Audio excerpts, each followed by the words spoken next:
Panchayat peaks కు చేరుతోంది. టీడీపీపై తిరుగుబాటు చేస్తున్నారు మాజీ ఎమ్మెల్యే వర్మ. స్వతంత్ర అభ్యర్థిగా బరిలో దిగేందుకు ఏర్పాట్లు చేసుకుంటున్నారు. ముందుగా తన వర్గీయులు అభిమానులతో సమావేశమవుతున్నారు. ఆ తర్వాతే కార్యాచరణ ఉంటుందని చెప్తున్నా ఇండిపెండెంట్ గా బరిలోకి దిగడం ఖాయమని ఆయన అనుచరులు చెబుతున్నారు. పిఠాపురం నుంచి పోటీ చేస్తున్నట్లు పవన్ కళ్యాణ్ ప్రకటించడంతో నిన్న టీడీపీ శ్రేణులు బగ్గుమన్నాయి. టీడీపీ టికెట్ ఆశించిన మాజీ ఎమ్మెల్యే వర్మ అనుచరులు వీరంగం సృష్టించారు. పార్టీ ఆఫీసులో ఫర్నిచర్ ధ్వంసం చేశారు. టీడీపీ జెండాలు తగులు పెట్టారు. వర్మకు టికెట్ ఇవ్వాల్సిందేనని అధిష్టానానికి అల్టిమేటం జారీ చేశారు. దీనిపై స్పందించిన చంద్రబాబు ఫోన్ చేశారు. కంగారులో ఏ నిర్ణయం తీసుకోవద్దని చెప్పారు. విజయవాడ రావాలని కోరారు.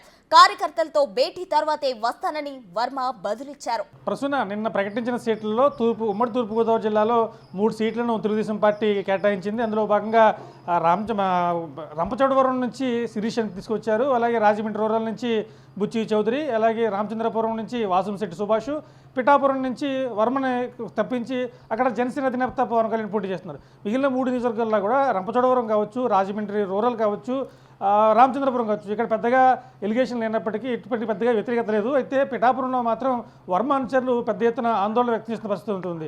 ఎందుకంటే గత 20 సంవత్సరాలుగా పిఠాపురంలో వర్మ అధికారంలో ఉన్నా లేకపోయినా కానీ ఖచ్చితంగా తెలుగుదేశం పార్టీ గెలుపు కోసం, పార్టీ కోసం కష్టపడి పనిచేస్తారు.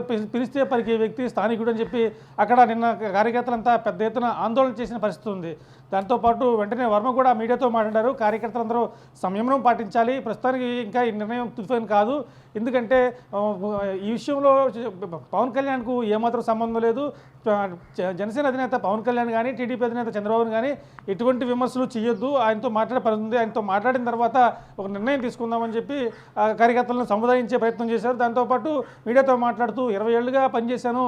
కరోనా సమయంలో కూడా ఇటు ప్రాణాలు తెగించి కుటుంబాన్ని వదులుకుని, నా వ్యాపారాలు వదులుకుని ఆ పార్టీ కోసం పనిచేస్తాను. పార్టీ కనీసం నన్ను పిలిపించి మాట్లాడాల్సి ఉండాల్సింది అని చెప్పి వర్మ అయితే నా కార్యకర్తల వద్ద అభిప్రాయం వ్యక్తం చేసినట్టు తెలుస్తోంది. మరోవైపు జనసేన నాయకులు మాత్రం పవన్ కళ్యాణ్ తనను తగ్గించుకుని 170 సీట్లకు గాను 21 సీట్లకే పరిమితం అయ్యారంటే పవన్ కళ్యాణ్ ఎంత ఔదార్యంగా ఉన్నారో అర్థం చేసుకోవాలి.